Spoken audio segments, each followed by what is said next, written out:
Hi hello welcome to Xylem teaching exams. ഞാൻ ലിയാജിതൻ. അങ്ങനെ നമ്മുടെ കേട്ടറ്റ് എക്സാമിന്റെ ഒരു അവസാന വട്ട തയ്യാറെടുപ്പുകളിലേക്ക് ഭൂരിഭാഗം കുട്ടികൾ എത്തിയിട്ടുണ്ട്. അപ്പോൾ എല്ലാവരും തന്നെ ഒരു റിവിഷന്റെ സ്റ്റേജിലാണ് ഇപ്പോൾ എത്തി നിൽക്കുന്നത്.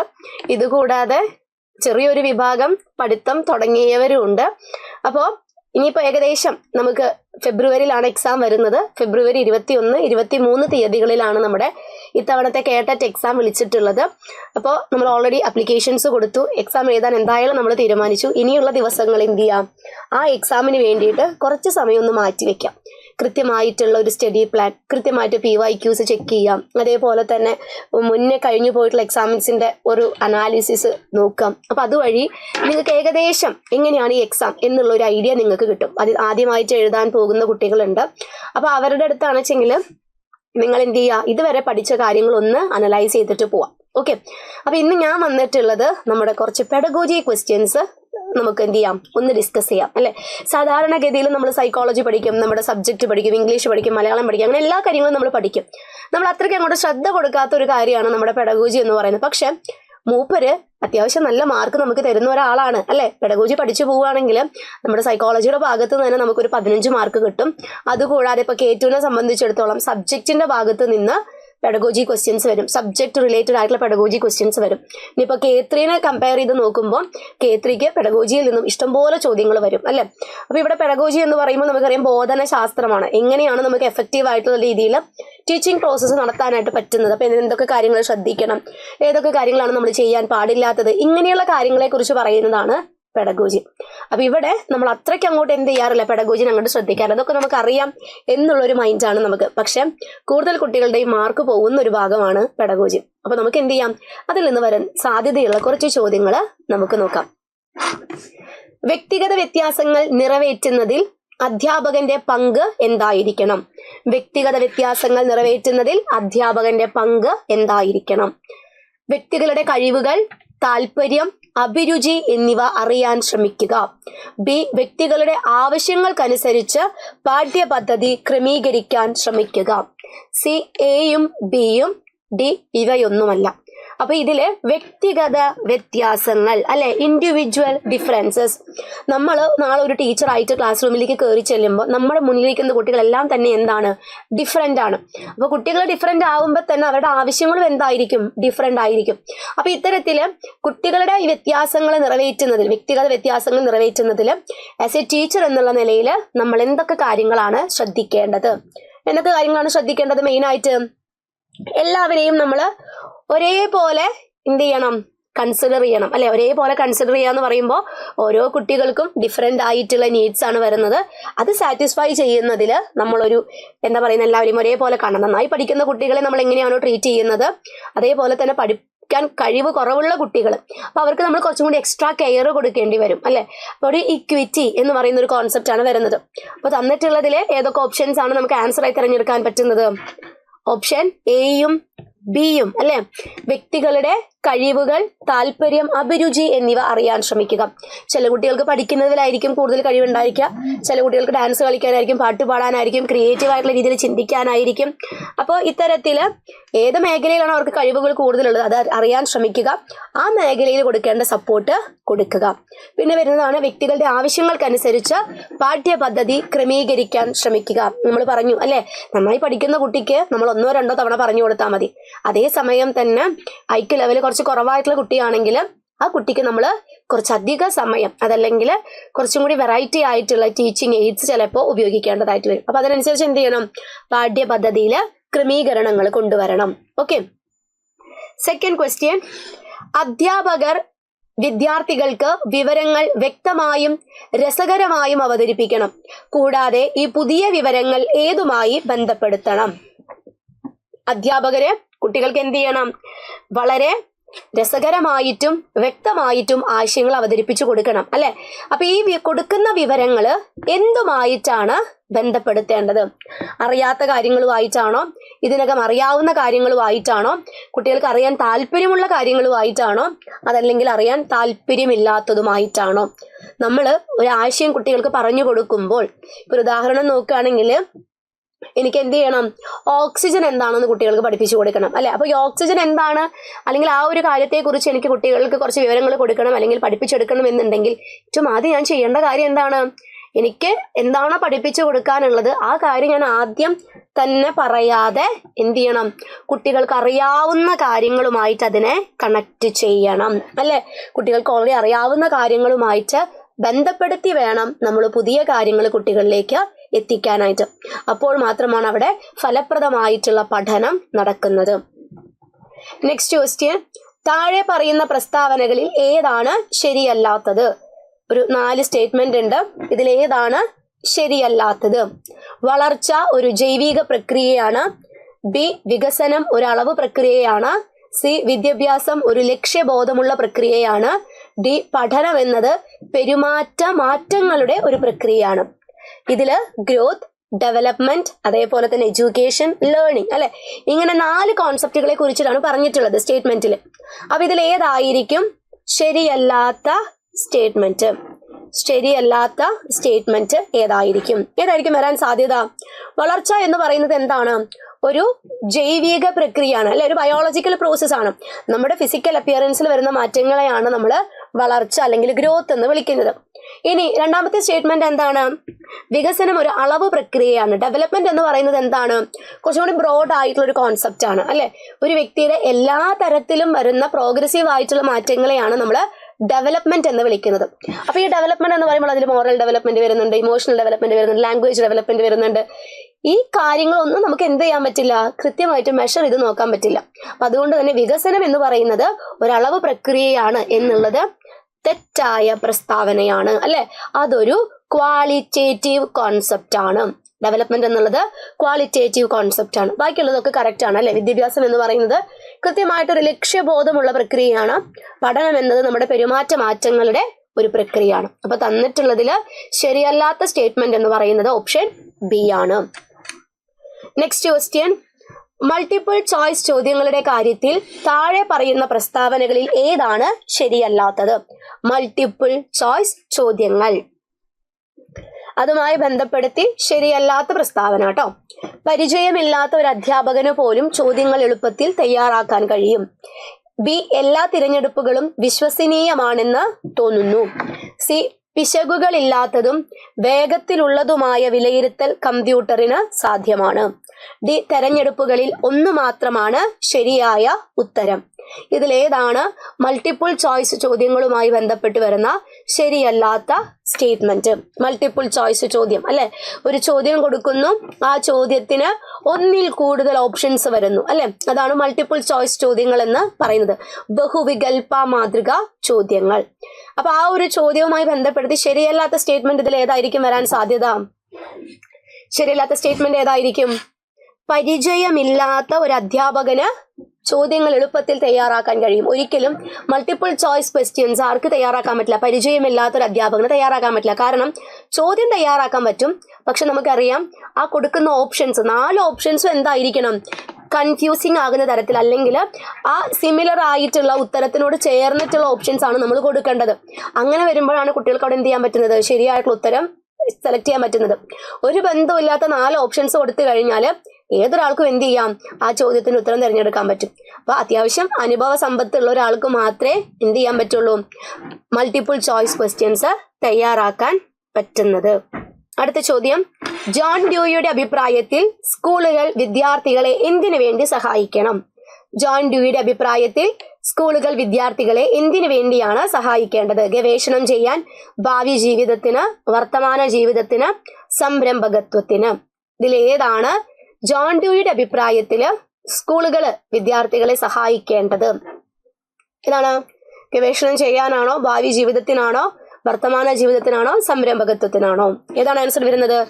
വർത്തമാന ജീവിതം അല്ലെ. പ്രസന്റ് ലൈഫിൽ നമ്മൾ എന്തായിരിക്കണം എന്നുള്ള കാര്യങ്ങളാണ് ആര് പറയുന്നത്? ജോൺ ഡ്യൂയുടെ അഭിപ്രായത്തിൽ സ്കൂളുകൾ വിദ്യാർത്ഥികളെ സഹായിക്കേണ്ടത്. നാളത്തേക്ക് വേണ്ടി അല്ലെങ്കിൽ ഒരു ഗവേഷണം ചെയ്യാനായിട്ട് ഒരു വിദ്യാർത്ഥിക്ക് എന്തൊക്കെ കാര്യങ്ങൾ വേണം എന്നുള്ള കാര്യങ്ങളിലല്ല സ്കൂൾ ശ്രദ്ധ കേന്ദ്രീകരിക്കേണ്ടത്. മറിച്ച് ഇന്നത്തെ കാലത്ത് ജീവിക്കാനായിട്ട് അവൻ എന്തൊക്കെ കഴിവുകൾ ആവശ്യമാണ്, എന്തൊക്കെ അറിവുകൾ ആവശ്യമാണ്, അതിനു വേണ്ടിയുള്ള തയ്യാറെടുപ്പുകളാണ് ആര് കൊടുക്കേണ്ടത്? വിദ്യാലയങ്ങൾ കൊടുക്കേണ്ടത്. ഇതിൽ ജോൺ ഡ്യൂയി നമുക്കറിയാം അല്ലെ, അദ്ദേഹം ഒരു പ്രായോഗികവാദിയാണ്, പ്രാഗ്മാറ്റിസം ആണ് അദ്ദേഹം കൊണ്ടുവന്നിട്ടുള്ള കോൺസെപ്റ്റ്. അതിൽ തന്നെ അദ്ദേഹത്തിന്റെ വളരെ ഇമ്പോർട്ടന്റ് ആയിട്ടുള്ള ഒരു കോൺസെപ്റ്റ് ആണ് ലേണിംഗ് ബൈ ഡൂയിങ്.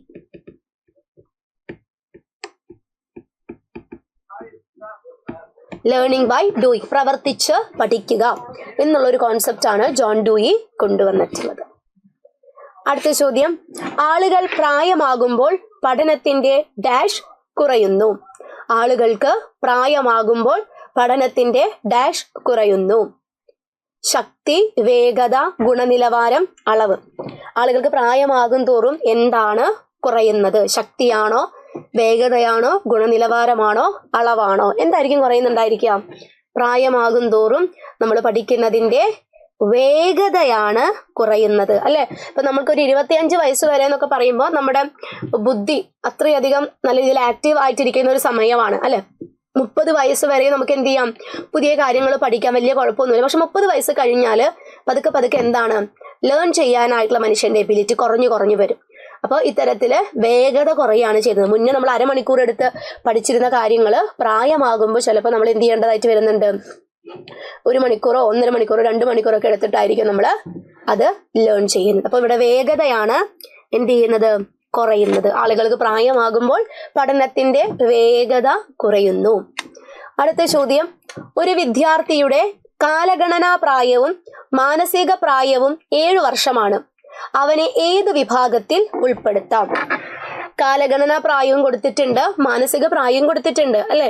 അതായത് മെന്റൽ ഏജും കൊടുത്തിട്ടുണ്ട്, ക്രോണോളജിക്കൽ ഏജും കൊടുത്തിട്ടുണ്ട്. രണ്ടും എത്രയാണ്? 7 വരുന്നത്. അങ്ങനെയാണെങ്കിൽ അവനെ നമുക്ക് ഏത് വിഭാഗത്തിലാണ് ഉൾപ്പെടുത്താൻ സാധിക്കുന്നത്? സാധാരണ ബുദ്ധിശക്തിക്ക് താഴെ, സാധാരണ ബുദ്ധിശക്തി, ഉയർന്ന ബുദ്ധിശക്തി, പ്രതിഭ. ഏത് കാറ്റഗറിയിലാണ് ഈ കുട്ടി ഉൾപ്പെടുന്നത്? ഇവിടെ സിമ്പിൾ ആണ് അല്ലെ.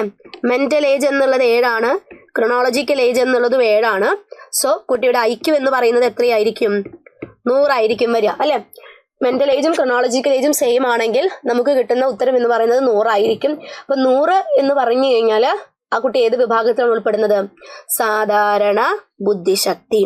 സാധാരണ ബുദ്ധിശക്തിക്ക് താഴെ വരണമെങ്കിൽ അവിടെ എന്തായിരിക്കണം? IQ ലെവല് ബിലോ 70 or 75 ആയിരിക്കണം. ഉയർന്ന ബുദ്ധിശക്തി കാണിക്കണമെങ്കിൽ എബവ് 120 ആണ്. ഇനി പ്രതിഭയാവണമെങ്കിൽ എന്തായിരിക്കണം? എബവ് 130. ഓക്കെ, ഇങ്ങനെയാണ് ഇതിന്റെ ക്ലാസിഫിക്കേഷൻ വരുന്നത്. അപ്പൊ 100 നമ്മുടെ IQ ലെവൽ എന്നുണ്ടെങ്കിൽ ആ കുട്ടി വരുന്നത് സാധാരണ ബുദ്ധിശക്തിയുള്ള വിഭാഗത്തിലാണ്. അടുത്ത ചോദ്യം, ശരിയായ പ്രതികരണങ്ങളും ഉചിതമായ പെരുമാറ്റവും വർദ്ധിപ്പിക്കുന്നതിന് ഇനി പറയുന്നവയിൽ ഏതാണ് ഉപയോഗിക്കേണ്ടത്? ശരിയായ പ്രതികരണങ്ങളും ഉചിതമായ പെരുമാറ്റവും വർദ്ധിപ്പിക്കുന്നതിന് ഇനി പറയുന്നവയിൽ ഏതാണ് ഉപയോഗിക്കേണ്ടത്? അതായത് ഇത്ര മാത്രമേ ഉള്ളൂ. കുട്ടികളുടെ ഭാഗത്ത് നിന്ന് നമുക്ക് എന്ത് വേണം? ശരിയായിട്ടുള്ള പ്രതികരണങ്ങൾ വരണം, ശരിയായിട്ടുള്ള പെരുമാറ്റ രീതികൾ വരണം. അത് വർദ്ധിപ്പിക്കാനായിട്ട് സഹായിക്കുന്നത് തന്നിട്ടുള്ളതിൽ ഏതാണ്? ഓപ്ഷൻ എ അജ്ഞത, ബി കർശനം, സി പ്രശംസ, ഡി ഇതൊന്നുമല്ല. ഇതിൽ ഏത് കാര്യം കൊടുത്തു കഴിഞ്ഞാലായിരിക്കും കുട്ടികളുടെ ഭാഗത്ത് നിന്നുള്ള പ്രതികരണങ്ങൾ കൂടാൻ സാധ്യതയുള്ളത്? ഏതായിരിക്കും വരിക? ഇഗ്നോറൻസ് ആണോ, കർശനമാണോ, പ്രശംസയാണോ, ഇതൊന്നുമല്ലേ? ഏതായിരിക്കും വരിക? പ്രശംസയാണ് അല്ലെ. അപ്രിസിയേഷൻസ് കൊടുത്തു കഴിഞ്ഞാലാണ് നമുക്ക് കുട്ടികളുടെ ഭാഗത്തുനിന്നും എന്ത് വരെ കാണാൻ സാധിക്കുന്നത്? ശരിയായിട്ടുള്ള പ്രതികരണങ്ങൾ വരുന്നത് കാണാൻ പറ്റുന്നത്. ഓക്കെ, അപ്പൊ പ്രശംസ. കർശനവും അതേപോലെ തന്നെ അവരെ മൈൻഡ് ചെയ്യാതിരിക്കലൊക്കെ എന്താണ്? അവരുടെ ഭാഗത്തു നിന്നുള്ള ശരിയായ പ്രതികരണങ്ങളെ തടസ്സപ്പെടുത്തുകയാണ് ചെയ്യുന്നത്. അടുത്ത ചോദ്യം, മറ്റു 3ൽ നിന്ന് വ്യത്യസ്തമായി മികച്ച മോട്ടോർ ചലനം ഇതില് ഏതാണ്? അതായത് ഇവിടെ 4 മോട്ടോർ ആക്ടിവിറ്റീസ് കൊടുത്തിട്ടുണ്ട്. ഈ 4 മോട്ടോർ ആക്ടിവിറ്റീസിൽ ഒരാള് കൂട്ടം തെറ്റിട്ടാണ് നിൽക്കുന്നത്. അതിലേതാണ് വ്യത്യസ്തമായിട്ടുള്ള മോട്ടോർ ചലനം എന്ന് പറയുന്നത്? ഡോട്ട് ജോയിനിങ്, ഡിക്റ്റേഷൻ, കൈയക്ഷരം, പഴങ്ങളുടെയും പച്ചക്കറികളുടെയും വേർതിരിക്കൽ. ഇതിലേത് ആക്ടിവിറ്റിയാണ് വ്യത്യസ്തമായിട്ട് നിൽക്കുന്നത്? ഡോട്ട് ജോയിനിങ് ആണോ, ഡിക്റ്റേഷൻ ആണോ, കൈയക്ഷരമാണോ, പഴങ്ങളുടെയും പച്ചക്കറികളെയും വേർതിരിക്കുന്നതാണോ? ഏതായിരിക്കും വരിക? പഴങ്ങളെയും പച്ചക്കറികളെയും വേർതിരിക്കൽ. കാരണം എന്തായിരിക്കും? ഇവിടെ നമുക്കറിയാം പ്രധാനമായിട്ടും 2 തരത്തിലുള്ള മോട്ടോർ ചലനങ്ങളാണ് നമ്മൾ കണ്ടിട്ടുള്ളത് അല്ലെ. സ്ഥൂലപേശികളുടെ ചലനവും വരുന്നുണ്ട്, സൂക്ഷ്മ പേശികളുടെ ചലനവും വരുന്നുണ്ട്. സൂക്ഷ്മ പേശി ചലനവും സ്ഥൂല പേശി ചലനവും അല്ലെ. അതായത് സൂക്ഷ്മപേശി ചലനങ്ങൾ എന്ന് പറയുന്നത് നമ്മുടെ ചെറിയ ചെറിയ മസിൽസ് ഉപയോഗിച്ചുകൊണ്ട് നമ്മൾ ചെയ്യുന്ന ആക്ടിവിറ്റീസ് ആണ് സൂക്ഷ്മപേശി ചലനം എന്ന് പറയുന്നത്. എന്നാൽ സ്ഥൂലപേശി ചലനം എന്ന് പറയുന്നത് നമ്മുടെ വലിയ പേശികൾ ഉപയോഗിച്ച് നമ്മൾ ചെയ്യുന്ന കാര്യങ്ങളാണ്. ഇപ്പോൾ ഡോട്ട് ജോയിനിങ്, ഡിക്റ്റേഷൻ, കയ്യക്ഷരം എന്നൊക്കെ പറയുമ്പോൾ നമ്മുടെ വിരലുകളുടെ കുഞ്ഞു കുഞ്ഞു പേശികൾ ഉപയോഗിച്ചാണ് നമ്മൾ എന്ത് ചെയ്യുന്നത്? ആ പ്രവർത്തനങ്ങൾ ചെയ്യുന്നത്. അതേസമയം തന്നെ പഴങ്ങളെയും പച്ചക്കറികളെയും നമ്മൾ വേർതിരിക്കുക എന്ന് പറയുമ്പോൾ അവിടെ നമ്മൾ വിരലുകൾ കൊണ്ടല്ല ചെയ്യുന്നത്, മറിച്ച് കൈകൾ മൊത്തത്തിൽ ഉപയോഗിച്ചാണ് ചെയ്യുന്നത് അല്ലെ. അത് സ്ഥൂലപേശി ചലനത്തിനുള്ള ഒരു ഉദാഹരണമാണ്. ഓക്കെ, അപ്പോൾ സൂക്ഷ്മപേശി ചലനം, സ്ഥൂലപേശി ചലനം എന്ന് പറയുന്നത് ചെറിയ മസിൽസ് ഉപയോഗിച്ച് ചെയ്യുന്നതാണ് സൂക്ഷ്മപേശി ചലനം. വലിയ മസിൽസ് ഉപയോഗിച്ചുകൊണ്ട് നമ്മൾ ചെയ്യുന്ന കാര്യങ്ങളാണ് സ്ഥൂലപേശി ചലനത്തിന്റെ കീഴിൽ വരുന്നത്. അടുത്ത ചോദ്യം, പ്രീ പ്രൈമറി ഘട്ടത്തിൽ എഴുതുമ്പോൾ ഉറക്കെ വായിക്കുന്നതിന് പ്രാധാന്യം നൽകുന്നു. ഇത് ഏത് പഠന സിദ്ധാന്തത്തെ അടിസ്ഥാനമാക്കിയിട്ടുള്ളതാണ്? പ്രീ പ്രൈമറി ഘട്ടത്തിൽ എഴുതുമ്പോൾ എന്ത് ചെയ്യണം? ഉറക്കെ വായിക്കണം. ഇത് ഏത് പഠന സിദ്ധാന്തത്തെ അടിസ്ഥാനമാക്കിയുള്ളതാണ്? Trial and error, conditioning, insight, പ്രശ്ന പരിഹരണം. ഏതായിരിക്കും വരിക? അപ്പൊ നമ്മളാണെങ്കിലും ചെറിയ കുട്ടികളായിരിക്കും അല്ലെങ്കിൽ പഠിക്കുന്ന സമയത്ത് നമ്മൾ ചെയ്തിട്ടുണ്ട്. എന്താണ്? കാറ്റ് അല്ലെ. ഇതാണ് നമ്മൾ എഴുതുന്നത്. ഇപ്പൊ CAT കാറ്റ്, CAT കാറ്റ്. ഈ രീതിയിൽ നമ്മൾ എന്ത് ചെയ്തിട്ടുണ്ട്? ഉറക്കെ വായിച്ചിട്ടാണ് ഇത് എഴുതുന്നത്. അപ്പൊ ഇവിടെ നമ്മൾ നിലവിൽ വരുത്തിയിട്ടുള്ള പഠന സിദ്ധാന്തം ഏതായിരിക്കും? ട്രയൽ ആൻഡ് എറർ ആണോ, കണ്ടീഷനിങ് ആണോ, ഇൻസൈറ്റ് ആണോ? ഈ എഴുതിയിട്ടുള്ളതിനെ നമ്മൾ എന്ത് ചെയ്യാണ്? ഇത് കാറ്റ് ആണ് എന്ന് കണ്ടീഷൻ ചെയ്യാണ് ചെയ്യുന്നത് അല്ലെ. കണ്ടീഷനിങ്. ഈ എഴുതിയിട്ടുള്ളത് ഇന്നതാണ്, CAT. ഇത് കുറേ തവണ എഴുതി പഠിച്ചു കഴിഞ്ഞാൽ നമുക്ക് ഈ സംഭവം CAT എന്ന് കണ്ടു കഴിഞ്ഞാൽ നമ്മൾ എന്ത് പറയും? ഓട്ടോമാറ്റിക്കായിട്ട് അത് CAT കാറ്റ് ആണ് എന്ന് പറയും. അത് കണ്ടീഷനിങ് ആണ്. നമുക്ക് വേണ്ട റെസ്പോൺസ് നമ്മൾ എന്ത് ചെയ്യാണ്? സ്റ്റിമുലസ് കൊടുത്തുകൊണ്ട് കണ്ടീഷൻ ചെയ്തെടുക്കുകയാണ് ചെയ്യുന്നത്. അടുത്ത ക്വസ്റ്റ്യൻ, പരീക്ഷയ്ക്കുള്ള ബ്ലൂ പ്രിന്റ് തയ്യാറാക്കുമ്പോൾ ഇനി പറയുന്നവയിൽ ഏതാണ് പരിഗണിക്കാത്തത്? പരീക്ഷയ്ക്കുള്ള ബ്ലൂ പ്രിന്റ് തയ്യാറാക്കുമ്പോൾ ഇനി പറയുന്നവയിൽ ഏതാണ് പരിഗണിക്കാത്തത്? വിഷയം, പഠന ലക്ഷ്യങ്ങൾ, ചോദ്യങ്ങളിൽ നിന്ന് പഠന സമയം. ഇതിലേത് കാര്യമാണ് നമ്മൾ ഒരു ബ്ലൂ പ്രിന്റ് തയ്യാറാക്കുമ്പോൾ അധികം അങ്ങോട്ട് പരിഗണിക്കാത്തത്? വിഷയമാണോ, പഠന ലക്ഷ്യങ്ങളാണോ, ചോദ്യങ്ങളാണോ, പഠന സമയമാണോ? ഏതായിരിക്കും വരിക? Blue print. ഒരു അച്ചീവ്മെന്റ് ടെസ്റ്റ് നമ്മൾ നടത്തുമ്പോൾ ആ നടത്തുന്നതിന് മുന്നേ ആയിട്ട് നമ്മൾ തയ്യാറാക്കുന്നതാണ് ബ്ലൂ പ്രിന്റ്. ബ്ലൂ പ്രിന്റ് എന്ന് പറയുന്നത് നമ്മൾ എങ്ങനെയാണ് ഈ എക്സാം നടത്താനായിട്ട് പോകുന്നത്, അതിന് A to Z കാര്യങ്ങളാണ് ബ്ലൂ പ്രിന്റിൽ കൊടുക്കുക. അപ്പോൾ ആ ബ്ലൂ പ്രിന്റിന് അല്ലെങ്കിൽ നമ്മളൊരു ബ്ലൂ പ്രിന്റ് തയ്യാറാക്കുമ്പോൾ അതിൽ പരിഗണിക്കാത്ത കാര്യം എന്ന് പറയുന്നത് പഠന സമയമാണ് അല്ലെ. ബ്ലൂ പ്രിന്റിൽ നമ്മൾ പാഠഭാഗം കൊടുക്കും, ഏതാണ് ആ കോൺസെപ്റ്റ് എന്ന് കൊടുക്കും, അതേപോലെ തന്നെ ലേണിംഗ് ഔട്ട്കംസ് എന്താണ്, ഒബ്ജക്റ്റീവ്സ് എന്താണെന്ന് കൊടുക്കും, ചോദ്യങ്ങൾ എങ്ങനത്തെയുള്ളതാണെന്ന് കൊടുക്കും, ആ ചോദ്യങ്ങൾ ഏത് ഉദ്ദേശങ്ങളുമായി ബന്ധപ്പെട്ടതാണെന്ന് കൊടുക്കും, എങ്ങനെയാണ് മാർക്കുകൾ വരുന്നത്, മാർക്ക് ഡിസ്ട്രിബ്യൂഷൻ, വെയിറ്റേജ് എങ്ങനെയുണ്ട് എന്നുള്ള കാര്യങ്ങളൊക്കെ നമ്മൾ എവിടെ കൊടുക്കും? ബ്ലൂ പ്രിന്റ് തയ്യാറാക്കുമ്പോൾ കൊടുക്കും. അവിടെ പരിഗണിക്കാത്ത കാര്യം എന്ന് പറയുന്നത് പഠന സമയമാണ്. അടുത്ത ചോദ്യം, ഓർമ്മിക്കൽ, പ്രശ്ന പരിഹാരം, തീരുമാനമെടുക്കൽ എന്നിവയുൾപ്പെടെയുള്ള ചിന്താ പ്രക്രിയയുടെ നിർമ്മാണവുമായി ബന്ധപ്പെട്ട പഠന മേഖലയെ വിളിക്കുന്നത്? ഓർമ്മിക്കൽ, പ്രശ്നപരിഹാരം, തീരുമാനമെടുക്കൽ എന്നിവയുൾപ്പെടെയുള്ള ചിന്താ പ്രക്രിയകളുടെ നിർമ്മാണവുമായി ബന്ധപ്പെട്ട പഠന മേഖല. പെഡഗോഗിയാണോ, വിദ്യാഭ്യാസമാണോ, എപ്പിസ്റ്റമോളജിയാണോ, വൈജ്ഞാനിക വികസനമാണോ? ഓർമ്മിച്ചെടുക്കുക, പ്രശ്നങ്ങൾ പരിഹരിക്കുക, തീരുമാനങ്ങൾ എടുക്കുക. ഇതേതുമായി ബന്ധപ്പെട്ട് വരുന്നതാണ്? വൈജ്ഞാനിക വികസനം അല്ലെ. മെമ്മറൈസിങ്, അതേപോലെ തന്നെ problem solving, decision making, logical thinking, അതേപോലെ തന്നെ എൻവയോൺമെന്റുമായിട്ടുള്ള അഡ്ജസ്റ്റ്മെന്റ്, ഇതൊക്കെ തന്നെ ഇതിന്റെ ഭാഗമായിട്ടാണ് വരുന്നത്. ഇന്റലക്ച്വൽ ഡെവലപ്മെന്റ്, വൈജ്ഞാനിക വികസനവുമായി ബന്ധപ്പെട്ട് വരുന്ന പ്രവർത്തനങ്ങളാണ് ഓർമ്മിക്കലും പ്രശ്നപരിഹാരവും തീരുമാനമെടുക്കലും അതേപോലെ തന്നെ അമൂർത്തമായിട്ടുള്ള ചിന്തനം, ഹൈപ്പോത്തറ്റിക് ഡിഡക്റ്റീവ് റീസണിങ്, ഇതെല്ലാം തന്നെ വൈജ്ഞാനിക വികസനത്തിന്റെ ഭാഗമായിട്ടാണ് വരുന്നത്. അടുത്ത ചോദ്യം, മനഃശാസ്ത്രം ഒരു ഡാഷ് ആണ്. തന്നിട്ടുള്ളതിൽ എന്താണ് മനഃശാസ്ത്രത്തിന്റെ പ്രത്യേകതയുമായിട്ട് നമുക്ക് കണക്ട് ചെയ്യാൻ പറ്റുന്നത്? എന്താണ് മനഃശാസ്ത്രം എന്നതുകൊണ്ട് ഉദ്ദേശിക്കുന്നത്? ആത്മാവിന്റെ ശാസ്ത്രം, മനസ്സിന്റെ ശാസ്ത്രം, ബോധത്തിന്റെ ശാസ്ത്രം, പെരുമാറ്റത്തിന്റെ ശാസ്ത്രം. ഇവിടെ ശരിക്കും പറഞ്ഞു കഴിഞ്ഞാൽ നമ്മുടെ സൈക്കോളജി അല്ലെങ്കിൽ മനഃശാസ്ത്രം എന്ന് പറയുന്ന ഒരു വിഷയത്തിന്റെ എവല്യൂഷനുമായി ബന്ധപ്പെട്ട് വരുന്ന കാര്യമാണ് ഈ ഓപ്ഷനിൽ കൊടുത്തിട്ടുള്ളത്, അല്ലെ? അപ്പൊ നമുക്ക് ആദ്യം ആൻസർ നോക്കാം, അതിനുശേഷം നമുക്ക് ആ ഓപ്ഷൻസ് ഒന്ന് അനലൈസ് ചെയ്യാം. ഇവിടെ മനഃശാസ്ത്രം അല്ലെങ്കിൽ സൈക്കോളജി എന്ന് പറയുന്നത് എന്താണ്? It is the study of behaviour, അല്ലെ? സയൻസ് ഓഫ് ബിഹേവിയർ, പെരുമാറ്റത്തെ കുറിച്ച് പഠിക്കുന്ന ശാസ്ത്രശാഖയാണ് മനഃശാസ്ത്രം എന്ന് പറയുന്നത്. അതാണ് നിലവിൽ നമ്മൾ അംഗീകരിച്ചിട്ടുള്ള ഒരു കോൺസെപ്റ്റ് എന്ന് പറയുന്നത്. അതിനു മുന്നേ സൈക്കോളജി എവല്യൂഷൻ ചെയ്തു വരുന്ന ഒരു സമയത്ത് അല്ലെങ്കിൽ ഒരു സ്റ്റാർട്ടിങ്ങിൽ സൈക്കോളജീനെ ആത്മാവിനെ കുറിച്ച് പഠിക്കുന്ന ഒരു ശാസ്ത്രശാഖയായിട്ടായിരുന്നു ചിന്തകന്മാര് നോക്കിയിട്ടുണ്ടായിരുന്നത്. അതിൽ പ്രധാനമായിട്ട് വരുന്നതാണ് പ്ലേറ്റോ, അരിസ്റ്റോട്ടിൽ, സോക്രട്ടീസ് തുടങ്ങിയിട്ടുള്ള ഗ്രീക്ക് ചിന്തകന്മാര്.